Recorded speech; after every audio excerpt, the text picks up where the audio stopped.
ਗੂਜਰੀ ਅੰਤ ਕਾਲ ਜੋ ਲక్ష్ਮੀ ਸਿਮਰੈ, ਐਸੀ ਚਿੰਤਾ ਮਹਿ ਜੇ ਮਰੈ। ਸਰਪ ਜੋਨ ਵਲ ਵਲ ਅਵਤਰੈ,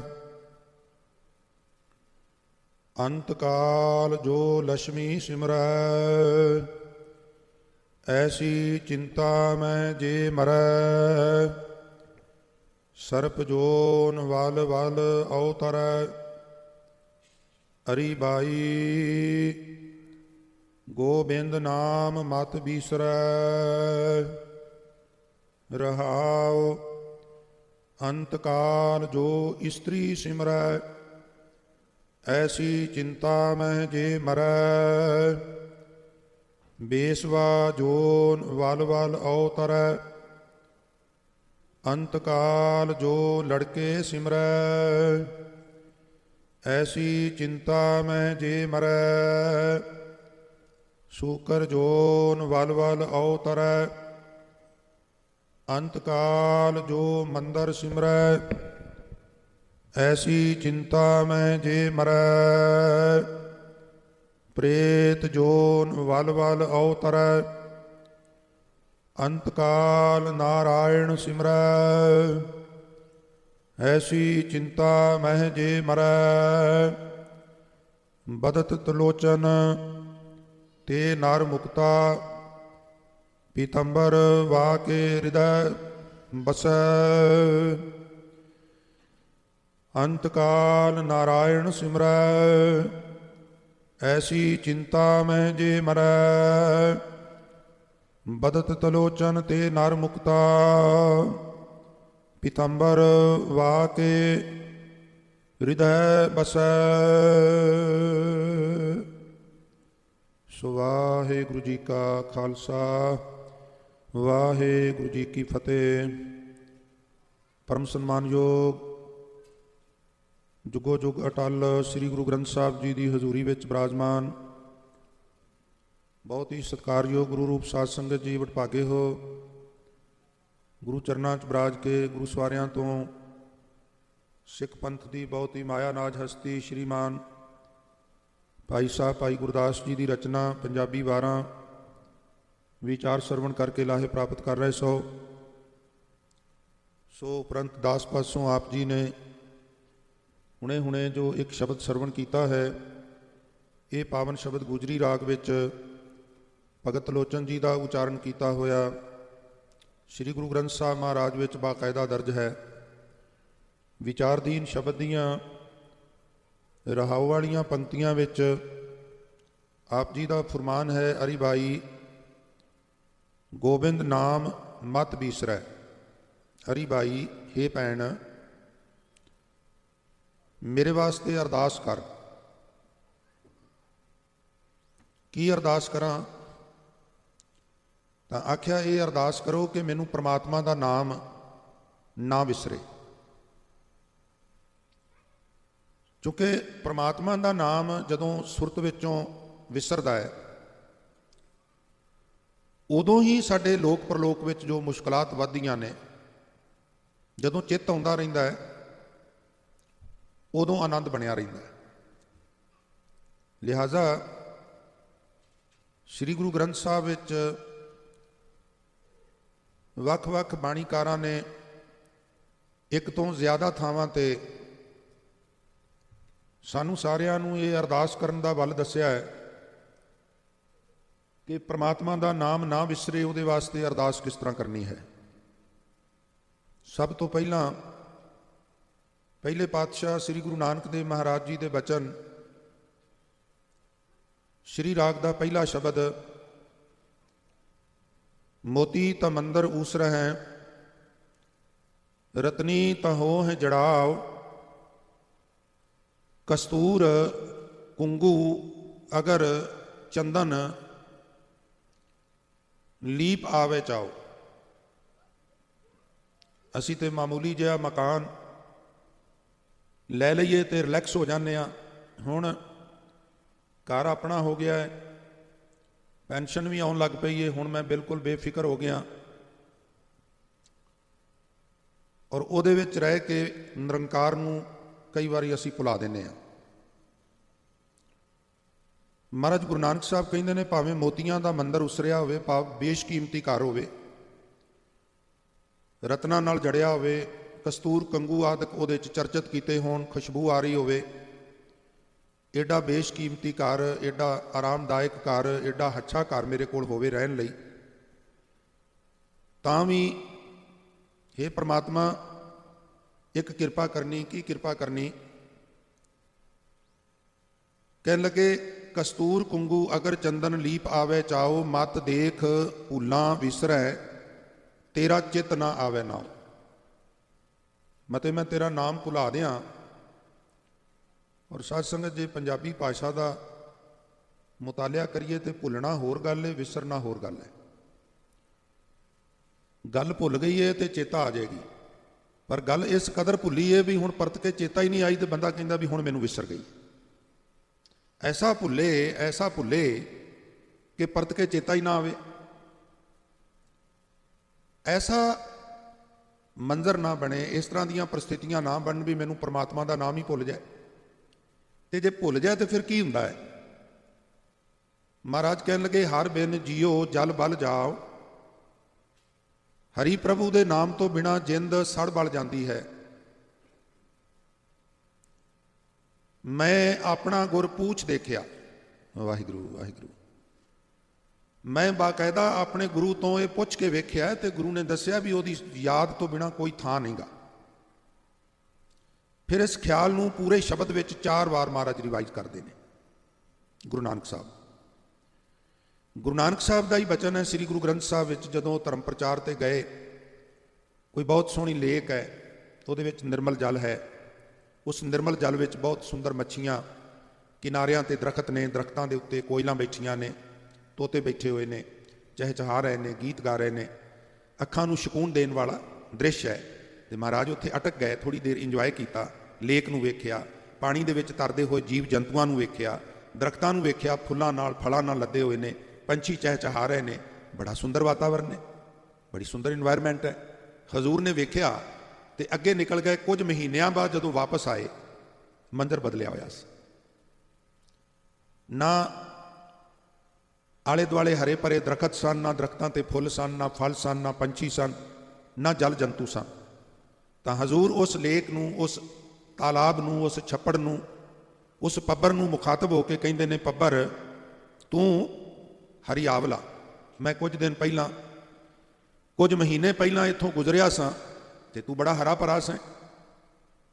ਕਵਲਾ ਕੰਚਨ ਵਨ, ਤੇਰੇ ਵਿੱਚ ਸੋਨੇ ਰੰਗੇ ਕੌਲ ਫੁੱਲ ਖਿੜੇ ਹੋਏ ਸਨ, ਸੁਨਹਿਰੀ ਰੰਗ ਦੇ ਸੋਨੇ ਰੰਗੇ ਕੌਲ ਫੁੱਲ ਖਿੜੇ ਸਨ। ਔਰ ਉਹਨਾਂ ਕੌਲ ਫੁੱਲਾਂ ਦੇ ਦੁਆਲੇ ਭੌਰੇ ਗੁੰਜਾਰ ਪਾ ਰਹੇ ਸਨ। ਪੱਬਰ ਤੂੰ ਹਰੀਆਵਲਾ, ਤੂੰ ਬੜਾ ਹਰਾ ਭਰਾ ਸੈਂ। ਕਵਲਾ ਕੰਚਨ ਵਨ, ਤੇਰੇ ਵਿੱਚ ਸੋਨ ਰੰਗੇ ਕੌਲ ਦੇ ਫੁੱਲ ਖਿੜੇ ਹੋਏ ਸਨ। ਕਹਿ ਦੋ ਖੜੇ ਸੜੇ ਹੋਏ, ਔਰ ਅੱਜ ਤੂੰ ਸੜਿਆ ਬਲਿਆ ਹੈ, ਤੇਰੇ ਵਿੱਚ ਕੁਛ ਵੀ ਨਹੀਂ, ਸਮਾਜ ਖਤਮ ਹੈ। ਕਾਲੀ ਹੋਈ ਆ ਦੇਉਰੀ, ਜਿੱਥੇ ਸੋਨ ਰੰਗੇ ਕੌਲ ਫੁੱਲ ਸਨ, ਉਹ ਤੇਰੀ ਦੇਹੀ ਕਾਲੀ ਹੋ ਗਈ ਹੈ। ਨਾਨਕ ਮੈਂ ਤਨ ਭੰਗ। ਔਰ ਫਿਰ ਉਹ ਪੱਬਰ ਉੱਤਰ ਦਿੰਦਾ, ਕਹਿੰਦਾ, ਬਾਬਾ ਜਾਣਾ ਪਾਣੀ ਨਾ ਲਹਾ, ਜਾਂ ਸੇਤੀ ਮੇਰਾ ਸੰਗ, ਜਿਤ ਡਿਠੈ ਤਨ ਪਰ ਫੜੈ ਚੜ੍ਹੈ ਚਵਗਣ ਵਨ। ਬਾਬਾ ਇਹ ਸਾਰੀ ਰੌਣਕ ਪਾਣੀ ਕਰਕੇ ਸੀ।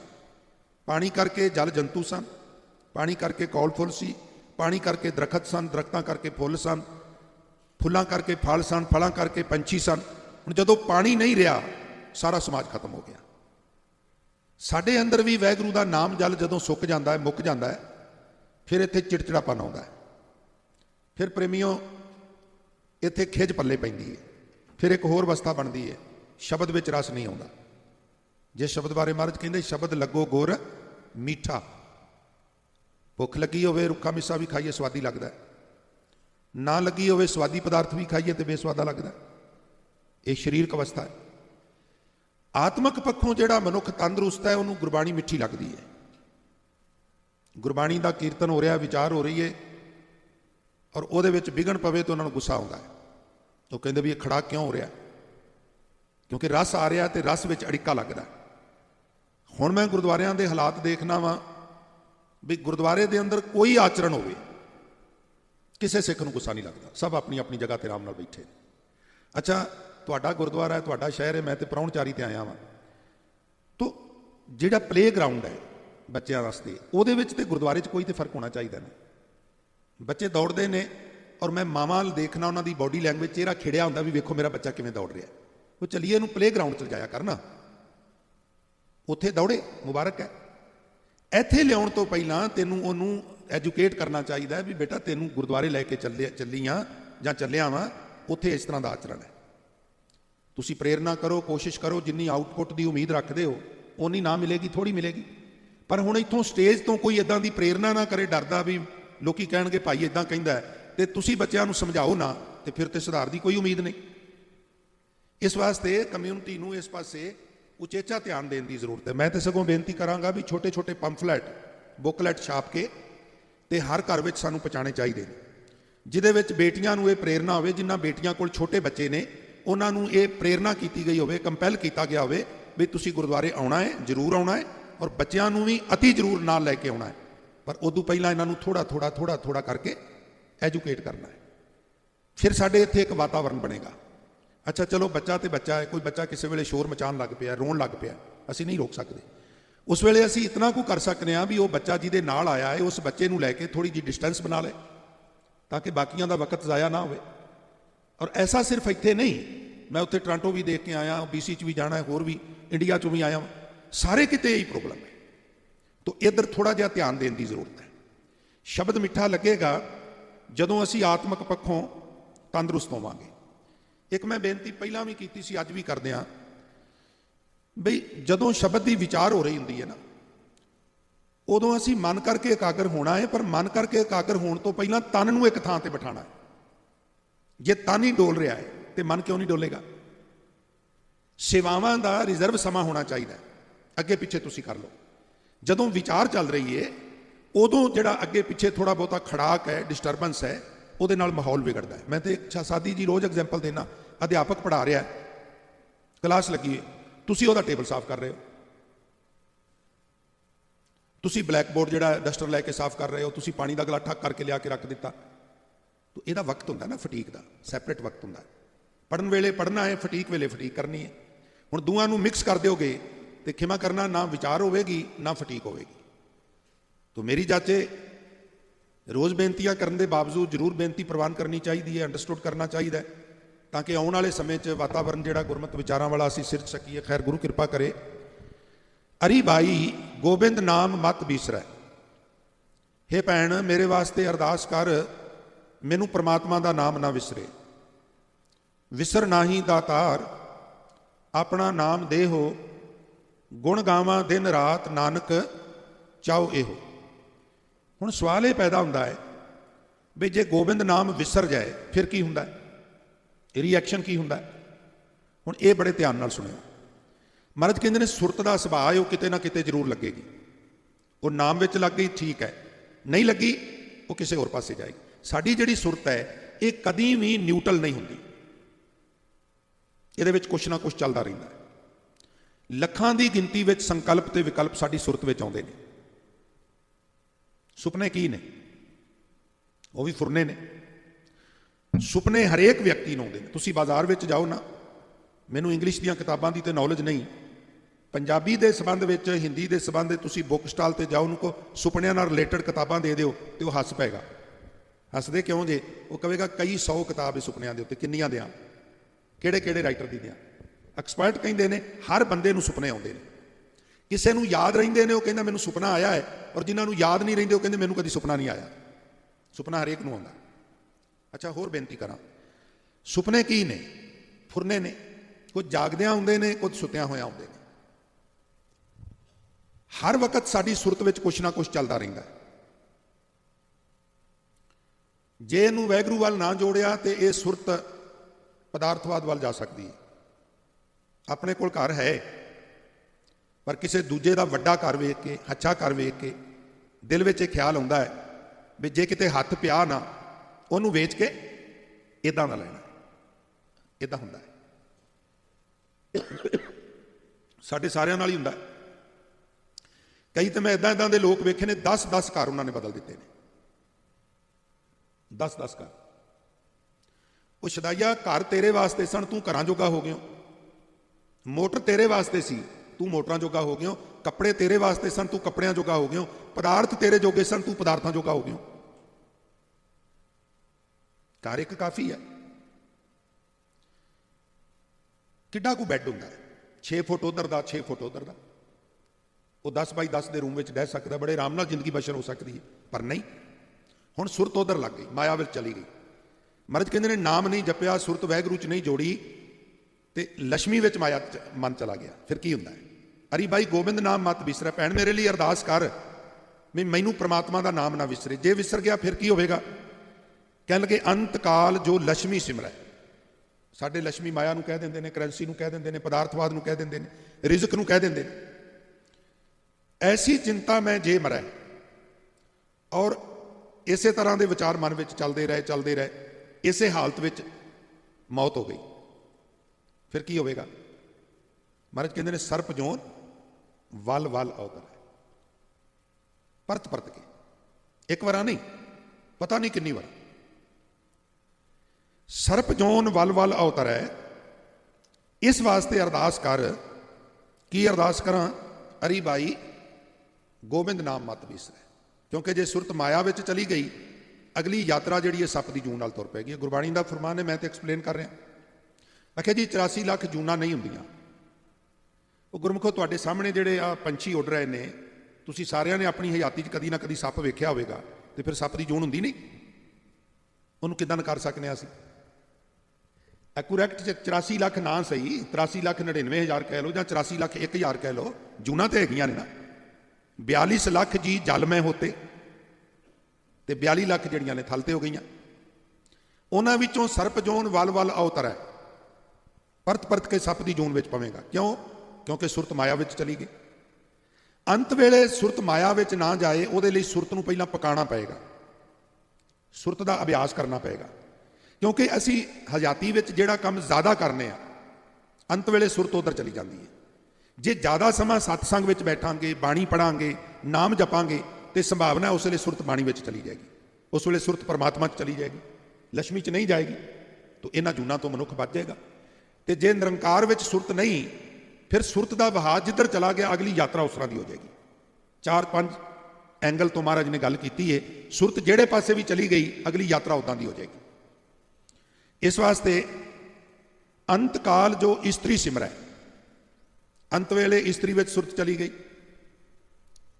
ਭਾਵ ਇਹਦਾ ਇਹ ਹੈ ਵੀ ਉਸ ਵੇਲੇ ਕਾਮੁਕ ਉਤੇਜਨਾ ਵਾਲੇ ਪਾਸੇ ਧਿਆਨ ਚਲਾ ਜਾਏ, ਵਾਸ਼ਨਾ ਵੱਲ ਧਿਆਨ ਚਲਾ ਜਾਏ। ਔਰ ਇਸੇ ਚਿੰਤਾ ਵਿੱਚ ਹੀ, ਇਸੇ ਪਾਸੇ ਸੁਰਤ ਜੁੜੀ ਵਿੱਚ ਹੀ ਇਹਦੇ ਪ੍ਰਾਣ ਨਿਕਲ ਜਾਣ। ਅੰਤ ਕਾਲ ਜੋ ਇਸਤਰੀ ਸਿਮਰੈ, ਐਸੀ ਚਿੰਤਾ ਮੈਂ ਜੇ ਮਰੈ, ਬੇਸ਼ਵਾ ਜੋਨ ਵਲ ਵਲ ਅਵਤਰੈ। ਸਾਡੇ ਸਮਾਜ ਵਿੱਚ ਬਹੁਤ ਸਾਰੀਆਂ ਗੱਲਾਂ ਖੁੱਲ੍ਹ ਕੇ ਨਹੀਂ ਹੁੰਦੀਆਂ, ਕਿਉਂਕਿ ਬੇਟੀਆਂ ਬੈਠੀਆਂ ਹੁੰਦੀਆਂ ਨੇ, ਭੈਣਾਂ ਬੈਠੀਆਂ ਹੁੰਦੀਆਂ ਨੇ, ਮਾਤਾਵਾਂ ਬੈਠੀਆਂ ਹੁੰਦੀਆਂ ਨੇ। ਪਰ ਹੁਣ ਗੱਲ ਆ ਗਈ ਹੈ ਤੇ ਇਸ਼ਾਰੇ ਮਾਤਰ ਮੈਨੂੰ ਕਰਨੀ ਪੈਣੀ ਹੈ। ਜਿਸਮ ਫਰੋਸ਼ੀ ਦਾ ਧੰਦਾ ਕਰਨ ਵਾਲੇ ਲੋਕ, ਆਪਣੇ ਜਿਸਮ ਨੂੰ ਵੇਚਣਾ, ਵੇਸ਼ਵਾ, ਗਣਕਾ। ਸੁਰਤ ਇਸਤਰੀ ਵਿੱਚ ਚਲੀ ਗਈ। ਜੈਂਡਰ ਮੇਲ ਹੈ, ਭਾਵੇਂ ਫੀਮੇਲ ਹੈ, ਔਰ ਭਾਵੇਂ ਵਿਚਲਾ ਮੇਲ ਹੈ, ਜੈਂਡਰ ਕੋਈ ਵੀ ਹੈ। ਸੁਰਤ ਉਸ ਵੇਲੇ ਵਕਾਰਾਂ ਵਿੱਚ ਚਲੀ ਗਈ ਹੈ। ਜੇ ਇਸਤਰੀ ਹੈ ਤੇ ਉਹਦੀ ਪੁਰਖ 'ਚ ਚਲੀ ਗਈ, ਜੇ ਪੁਰਖ ਹੈ ਤੇ ਉਹਦੀ ਇਸਤਰੀ ਚਲੀ ਗਈ। ਸੈਂਸ ਭਾਵ ਏਅਰ ਲੈੜੇ ਨੇ, ਭਾਵ ਅਰਥ ਇੱਦਾਂ ਹੀ ਲਵਾਂਗੇ ਨਾ ਜੀ। ਤਾਂ ਫਿਰ ਉਹਦਾ ਹਸ਼ਰ ਕੀ ਹੋਵੇਗਾ? ਵੇਸ਼ਵਾ ਜੋਨ ਵਲ ਵਲ ਅਵਤਰੈ। ਪਰਤ ਪਰਤ ਕੇ ਉਹ ਗਣਕਾ ਦੀ ਜੂਨ ਵਿੱਚ ਪਵੇਗਾ, ਪਰਤ ਪਰਤ ਕੇ ਵੇਸ਼ਵਾ ਦੀ ਜੂਨ ਵਿੱਚ। ਕਿਉਂ ਪਵੇਗਾ? ਲక్ష్ਮੀ 'ਚ ਸੁਰਤ ਗਈ, ਸੱਪ ਬਣ ਜਾ। ਲੈ ਵੀ ਕੁੰਡਲ ਮਾਰ ਕੇ ਬੈਠਾ ਰੋ, ਰੀਝ ਪੂਰੀ ਕਰ ਲੈ। ਲੈ ਵੀ ਤੇਰਾ ਧਿਆਨ ਵਾਸ਼ਨਾ 'ਚ ਚਲਾ ਗਿਆ, ਕੋਈ ਗੱਲ ਨਹੀਂ, ਤੂੰ ਵਾਸ਼ਨਾ ਪੂਰੀਆਂ ਕਰ ਲੈ। ਤੈਨੂੰ ਵੇਸ਼ਵਾ ਬਣਾ ਦਿੱਤਾ, ਤੇਰੀ ਰੀਝ ਪੂਰੀ ਹੋ ਜਾਏ। ਕਿਤਨੇ ਲੋਕ ਆਉਂਦੇ ਨੇ, ਕਿਤਨੇ ਜਾਂਦੇ ਨੇ ਰੋਜ਼, ਖਿਮਾ ਕਰਨਾ। ਸਾਈ ਵਸਤ ਪ੍ਰਾਪਤ ਹੋਈ ਜਿਸ ਸੇਤੀ ਚਿਤ ਲਾਇਆ। ਉਹ ਪੋਜ਼ਿਟਿਵ ਵੀ ਹੋ ਸਕਦੀ ਹੈ, ਨੈਗੇਟਿਵ ਵੀ ਹੋ ਸਕਦੀ ਹੈ। ਮਨ ਦੀ ਤਾਕਤ ਬੜੀ ਹੈ। ਜਦੋਂ ਸਮੱਗਰ ਇਕਾਗਰਤਾ ਨਾਲੇ ਕੁਝ ਲੋੜਦਾ ਹੈ ਨਾ, ਤੇ ਉਹਦੇ ਕੋਲ ਕਮੀ ਕੋਈ ਨਹੀਂ। ਜੋ ਮੰਗਿਆ ਠਾਕੁਰ ਆਪਣੇ ਤੇ ਸੋਈ ਸੋਈ ਦੇਵੇ। ਚੱਲ ਬਈ ਤੂੰ ਇਹ ਲੈ ਲੈ, ਇਹਨੂੰ ਇਹਦੇ 'ਚ ਆਨੰਦ ਆਉਂਦਾ ਹੈ, ਤੇ ਇਹ ਲੈ ਲੈ। ਅੰਤ ਕਾਲ ਜੋ ਇਸਤਰੀ ਸਿਮਰੈ, ਐਸੀ ਚਿੰਤਾ ਮੈਂ ਜੇ ਮਰੈ, ਬੇਸ਼ਵਾ ਜੋਨ ਵਲ ਵਲ ਅਵਤਰੈ। ਇਸ ਲਈ ਅਰੀ ਬਾਈ ਗੋਬਿੰਦ ਨਾਮ ਮਤ ਬਿਸਰੈ। हे ਭੈਣ ਮੇਰੇ ਲਈ ਅਰਦਾਸ ਕਰ, ਮੈਨੂੰ ਪ੍ਰਮਾਤਮਾ ਦਾ ਨਾਮ ਨਾ ਭੁੱਲੇ, ਕਿਉਂਕਿ ਜੇ ਮੇਰੀ ਸੁਰਤ ਕਿਸੇ ਹੋਰ ਪਾਸੇ ਚਲੀ ਗਈ ਤੇ ਮੇਰੀ ਅਗਲੀ ਯਾਤਰਾ ਉਧਰ ਸ਼ੁਰੂ ਹੋ ਜਾਣੀ ਹੈ। ਅਗਲਾ ਪਦਾ, ਅੰਤ ਕਾਲ ਜੋ ਲੜਕੇ ਸਿਮਰੈ। ਬੱਚਿਆਂ ਵਿੱਚ ਸੁਰਤ ਮੋਹ ਬਹੁਤ ਜ਼ਿਆਦਾ ਹੈ, ਔਰ ਖਿਮਾ ਕਰਨਾ ਮੈਂ ਵੀ ਉਹਨਾਂ ਚੋਂ ਹੀ ਹਾਂ। ਬੱਚੇ ਜ਼ਿਆਦਾਤਰ ਉਹਨਾਂ ਦੇ ਵਿਗੜਦੇ ਨੇ ਜਿਹੜੇ ਮਾਪੇ ਲੋੜੋਂ ਵੱਧ ਲਾਡ ਕਰਦੇ ਨੇ, ਲੋੜੋਂ ਵੱਧ ਲਾਡ ਪਿਆਰ, ਔਰ ਮੋਹ ਬਹੁਤ ਜ਼ਿਆਦਾ। ਦੇਖੋ ਅੱਤ ਕਿਸੇ ਚੀਜ਼ ਦੀ ਵੀ ਚੰਗੀ ਨਹੀਂ ਹੁੰਦੀ, ਇਹਨੂੰ ਸਾਡੇ ਪ੍ਰਾਤਨ ਗ੍ਰੰਥਾਂ 'ਚ ਲਿਖਿਆ ਹੈ, ਅਤੀ ਸਰਵਤਰ ਵਿਵਰਜਤੇ। ਅੱਤ ਹਰੇਕ ਚੀਜ਼ ਦੀ ਵਿਵਰਜਿਤ ਕੀਤੀ ਗਈ ਹੈ। ਆ ਜਾਂਦਾ ਬੱਚਿਆਂ ਦਾ ਮੋਹ, ਮੈਂ ਵੀ ਤੁਹਾਡੇ ਵਿੱਚ ਹੀ ਹਾਂ, ਪਰ ਬੱਚਿਆਂ ਦੇ ਮੋਹ ਵਿੱਚ ਬੰਦਾ ਖਚਤ ਹੋ ਗਿਆ। ਦੇਖੋ ਅੰਤ ਵੇਲੇ ਸੁਰਤ ਉਧਰ ਜਾਏਗੀ, ਜਿਉਂਦੇ ਜੀ ਜਿੱਧਰ ਸੁਰਤ ਪਹਿਲਾਂ ਜਾਂਦੀ ਰਹੀ ਹੈ। ਸੁਰਤ ਦੀ ਪ੍ਰੈਕਟਿਸ ਹੋ ਜਾਂਦੀ ਹੈ ਨਾ।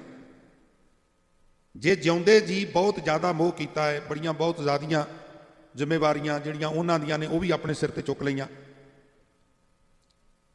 ਹੁਣ ਇੱਕਦਮ ਸੁਰਤ ਨਹੀਂ ਉਧਰੋਂ ਪਲਟੇਗੀ। ਫਿਰ ਧੀ ਵਿੱਚ ਸੁਰਤ ਜਾਏਗੀ, ਪੁੱਤਰ ਵਿੱਚ ਜਾਏਗੀ।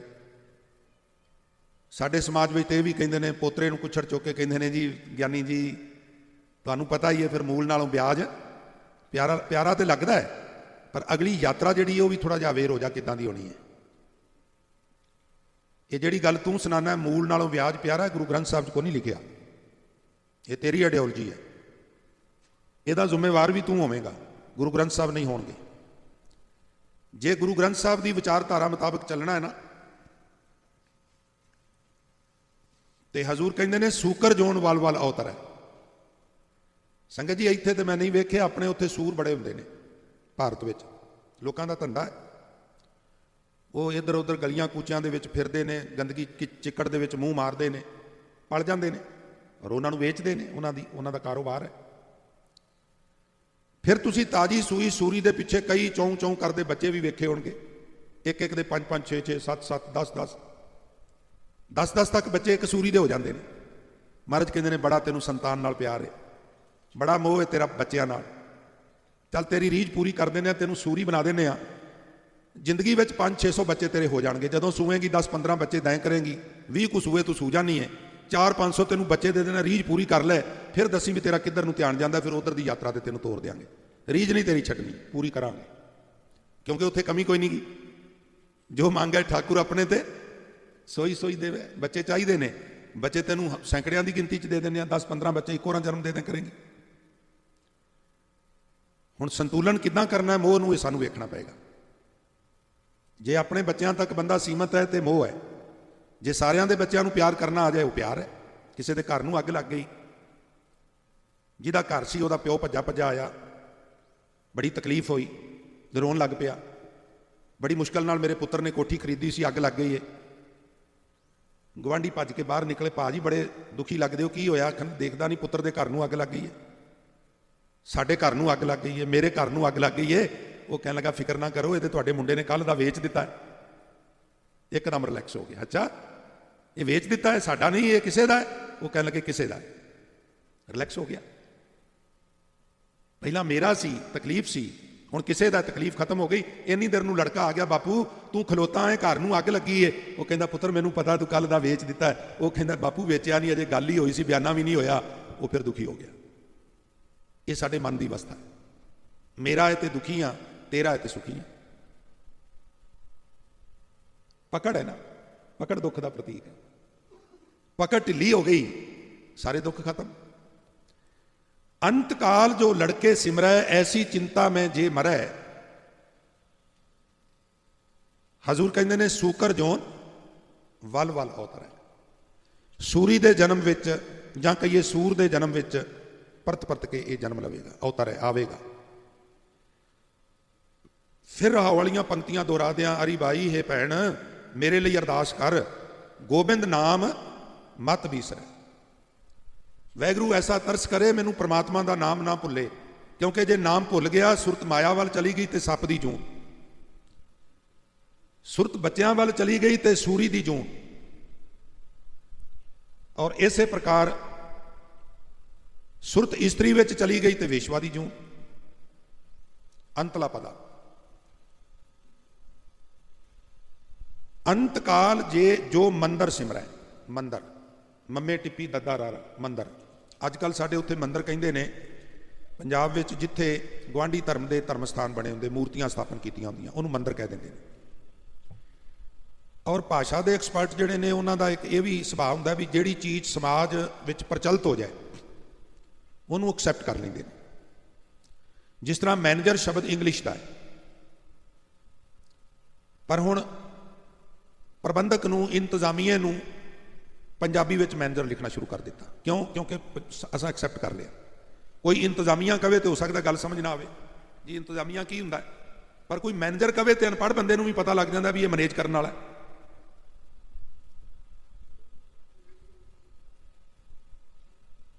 ਸੋ ਮੰਦਰ ਸ਼ਬਦ ਪ੍ਰਚਲਿਤ ਹੋ ਗਿਆ ਦਿਵਾਲਿਆਂ ਵਾਸਤੇ। ਦੇਵਾਲਿਆ ਦੇਵਤਿਆਂ ਦੀਆਂ ਮੂਰਤੀਆਂ ਦਾ ਆਲਿਆ। ਆਲਿਆ ਮੈਨੇ ਘਰ, ਉਹ ਜਗ੍ਹਾ ਜਿੱਥੇ ਦੇਵਤਿਆਂ ਦੀਆਂ ਮੂਰਤੀਆਂ ਸਥਾਪਨ ਹੁੰਦੀਆਂ ਨੇ, ਉਹਦਾ ਪ੍ਰੋਪਰ ਨਾਮ ਦੇਵਾਲਿਆ ਹੈ, ਪਰ ਪ੍ਰਚਲਿਤ ਨਾਂ ਹੋ ਗਿਆ ਮੰਦਰ। ਇੱਥੇ ਮੰਦਰ ਦੇ ਅਰਥ ਨੇ ਇਮਾਰਤ, ਸਾਡੇ ਰਹਿਣ ਵਾਸਤੇ ਜਿਹੜੇ ਘਰ ਨੇ ਆਪਾਂ ਬਾਏ ਕੀਤੇ ਨੇ, ਇਹਨੂੰ ਮਹਾਰਾਜ ਮੰਦਰ ਕਹਿ ਰਹੇ ਨੇ। ਸਾਰੀ ਉਮਰ ਮਿਹਨਤ ਮਸ਼ੱਕਤ ਕਰਕੇ ਘਰ ਬਣਾਇਆ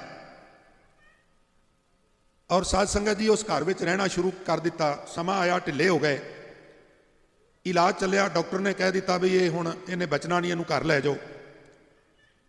ਇਹਨੂੰ ਬੈੱਡ ਦੇ ਉੱਤੇ, ਮੰਜੇ ਦੇ ਉੱਤੇ ਲੰਮਾ ਪਾ ਦਿੱਤਾ। ਲੰਮਾ ਪਿਆ, ਛੱਤ ਵੱਲ ਦੇਖ ਰਿਹਾ, ਸੁਰਤ ਵਿੱਚ ਵਿਚਾਰਾਂ ਚੱਲ ਰਹੀਆਂ ਨੇ ਮਨਾਂ। ਸਾਰੀ ਉਮਰ ਮਿਹਨਤ ਕਰ ਕਰਕੇ ਘਰ ਬਣਾਇਆ, ਬੜੀ ਮਿਹਨਤ ਕੀਤੀ ਹੈ, ਬੜਾ ਹਾਰਡ ਵਰਕ ਤੁਸੀਂ ਇੱਥੇ ਕਹਿੰਦੇ ਹੋ ਕੀਤਾ ਹੈ। ਹੁਣ ਸੁੱਖ ਲੈਣ ਦਾ ਵਕਤ ਆਇਆ ਸੀ ਤੇ ਬਿਮਾਰ ਹੋ ਗਿਆ, ਹੁਣ ਮੈਂ ਬਚਣਾ ਕੋਈ ਨਹੀਂਗਾ, ਡਾਕਟਰਾਂ ਨੇ ਕਹਿ ਦਿੱਤਾ ਹੈ। ਹੁਣ ਉਹ ਸੁਰਤ ਮਕਾਨ ਵਾਲੇ ਕਦੀ ਕੰਧਾਂ ਨੂੰ ਦੇਖਦਾ ਹੈ, ਕਦੀ ਛੱਤ ਨੂੰ ਦੇਖਦਾ ਹੈ। ਅੱਛਾ, ਇਸ ਤਰ੍ਹਾਂ ਦੀ ਅਵਸਥਾ ਵਿੱਚ ਪ੍ਰਾਣ ਨਿਕਲ ਗਏ। ਇਸ ਤਰ੍ਹਾਂ ਦੀ ਅਵਸਥਾ 'ਚ ਸੋਚਦਿਆਂ ਸੋਚਦਿਆਂ, ਮਕਾਨ ਨੂੰ ਦੇਖਦਿਆਂ ਦੇਖਦਿਆਂ ਨਾ ਜਾਨ ਨਿਕਲ ਗਈ। ਨਿਕਲਣ ਲੱਗਿਆਂ ਸੁਰਤ ਘਰ ਵਿੱਚ ਰਹਿ ਗਈ, ਇਮਾਰਤ ਵਿੱਚ ਰਹਿ ਗਈ। ਤੇ ਮਹਾਰਾਜ ਕਹਿੰਦੇ ਪ੍ਰੇਤ ਜੋਨ ਵਲ ਵਲ ਅਵਤਰ। ਹੁਣ ਤੂੰ, ਤੇਰੀ ਕਾਇਆ ਦੀ ਮਡੋਲੀ ਛੁੱਟ ਜਾਏਗੀ, ਤੂੰ ਪ੍ਰੇਤ ਬਣ ਕੇ ਇਸ ਘਰ ਦੇ ਵਿੱਚ ਰਵੇਂਗਾ।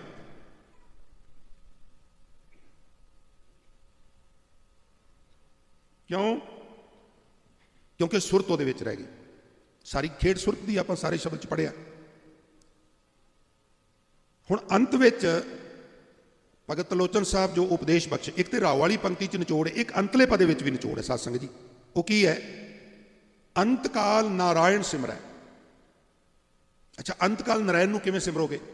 ਇਹ ਮੈਂ ਜ਼ਰੂਰ ਬੇਨਤੀ ਕਰਦੇ ਹਾਂ। ਸਾਰੀ ਉਮਰ ਜੇ ਨਹੀਂ ਸਿਮਰਿਆ ਤੇ ਅੰਤਕਾਲ ਚੇਤਾ ਨਹੀਂ ਆਵੇਗਾ।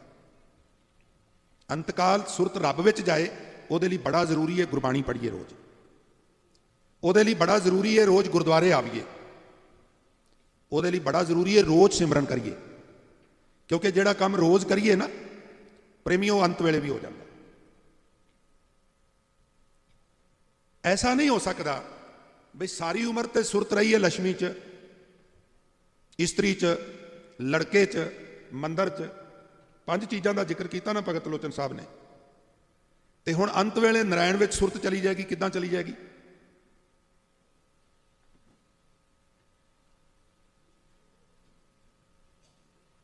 ਕਿਆ ਜਾਣਾ ਕਿਵ ਮਰਹਿਗੇ, ਕੈਸਾ ਮਰਨਾ ਹੋਏ, ਜੇਕਰ ਸਾਹਿਬ ਮਨੋਂ ਨਾ ਵਿਸਰੈ ਤਾਂ ਸਹਿਲਾ ਮਰਨਾ ਹੋਏ। ਹੁਣ ਤੇ ਇੰਨਾ ਧਰਮ ਪ੍ਰਚਾਰ, ਇੰਨਾ ਕੀਰਤਨ ਕਥਾ ਦੇ ਪ੍ਰਵਾਹ ਨੇ, ਬਹੁਤ ਸਾਰੇ ਬਚਨ ਸੁਣ ਸੁਣ ਕੇ ਹੀ ਆਡੀਅנס ਨੂੰ ਯਾਦ ਹੋ ਗਏ ਨੇ। ਔਰ ਜਿਹੜੇ ਯਾਦ ਹੋਣ ਉਹ ਬੋਲ ਦਿਆ ਕਰੋ। ਰਸਨਾ ਪਵਿੱਤਰ ਹੋ ਜਾਂਦੀ ਹੈ, ਰਸਨਾ ਸੁੱਚੀ ਹੋ ਜਾਂਦੀ ਹੈ। ਗੁਰਮੁਖੋ, ਜਦੋਂ ਰਸਨਾ ਤੋਂ ਬਾਣੀ ਆਉਂਦੀ ਹੈ ਨਾ, ਰਸਨਾ ਸੁੱਚੀ ਹੋ ਜਾਂਦੀ ਹੈ। ਭਾਵੇਂ ਕੋਈ ਕੀਰਤਨ ਇੱਥੇ ਬੈਠ ਕੇ ਕਰੇ, ਭਾਵੇਂ ਥੱਲੇ ਬੈਠ ਕੇ ਕੀਰਤਨੀਆਂ ਦੇ ਨਾਲ ਨਾਲ ਪੜ੍ਹੇ ਨਾ, ਉਹਦੀ ਰਸਨਾ ਸੁੱਚੀ ਹੋ ਜਾਂਦੀ ਹੈ। ਫਿਰ ਉਹ ਪਾਤਸ਼ਾਹ ਬਣ ਜਾਂਦਾ, ਜਿਸ ਨੂੰ ਬਖਸ਼ੇ ਸਿਫਤ ਸਾਲਾ ਨਾਨਕ ਪਾਤਸ਼ਾਹੀ ਪਾਤਸ਼ਾਹ। ਇਹ ਰਿਜ਼ਕ ਤੇ ਆਉਂਦਾ ਜਾਂਦਾ ਰਹਿੰਦਾ। ਇਹ ਤੇ ਚੋਰਾਂ ਕੋਲ ਵੀ ਹੁੰਦਾ ਹੈ, ਵੇਸ਼ਵਾ ਕੋਲ ਵੀ ਹੁੰਦਾ ਹੈ, ਬੇਈਮਾਨ ਲੋਕਾਂ ਕੋਲ ਵੀ ਹੁੰਦਾ। ਪਰ ਇਹ ਜਿਹੜਾ ਸਿਫਤ ਸਲਾਹ ਦਾ ਧਨ ਹੈ ਨਾ, ਬਾਣੀ ਨੇ ਉਹਨਾਂ ਨੂੰ ਪਾਤਸ਼ਾਹ ਆਖਿਆ ਜਿਹੜੇ ਉਹਦਾ ਕੀਰਤਨ ਕਰਦੇ ਨੇ, ਸਿਫਤ ਕਰਦੇ ਨੇ, ਭਾਵੇਂ ਉਹ ਇੱਥੇ ਬੈਠ ਕੇ ਕਰਨ, ਭਾਵੇਂ ਸਾਹਮਣੇ ਬੈਠ ਕੇ ਕਰਨ। ਅੰਤਕਾਲ ਨਾਰਾਇਣ ਸਿਮਰੈ।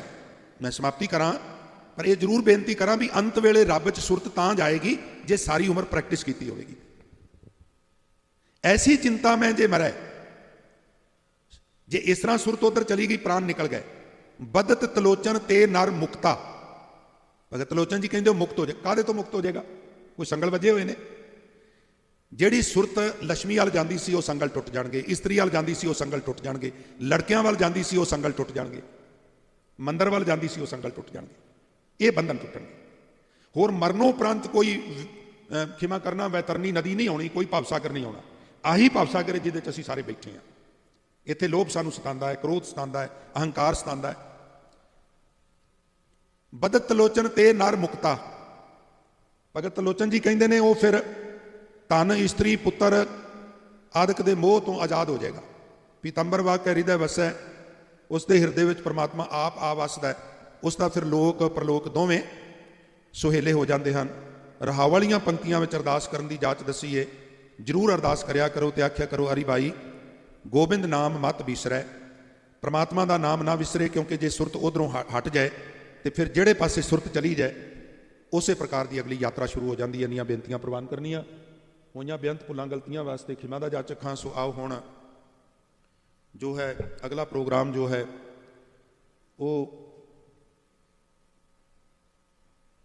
ਗੁਰਮੁਖ ਪਿਆਰੇ ਕੀਰਤਨੀ ਜਥਾ ਆਪ ਜੀ ਦੇ ਸਨਮੁਖ ਬੈਠਾ ਹੋਇਆ ਹੈ। ਸੋ ਭਾਈ ਸਾਹਿਬ ਪਰਮਜੀਤ ਸਿੰਘ ਜੀ ਆ ਗਏ ਨੇ, ਉਹ ਆਪ ਜੀ ਨੂੰ ਅਗਲੇ ਨਿਕਟ ਭਵਿੱਖ ਦੇ ਪ੍ਰੋਗਰਾਮ ਦੱਸਣਗੇ। ਸੋ ਗੁਰੂ ਫਤਿਹ ਦੀ ਸਾਂਝ ਨਾਲ ਆਗਿਆ ਦਿਓ ਜੀ। ਵਾਹਿਗੁਰੂ ਜੀ ਕਾ ਖਾਲਸਾ, ਵਾਹਿਗੁਰੂ ਜੀ ਕੀ ਫਤਿਹ।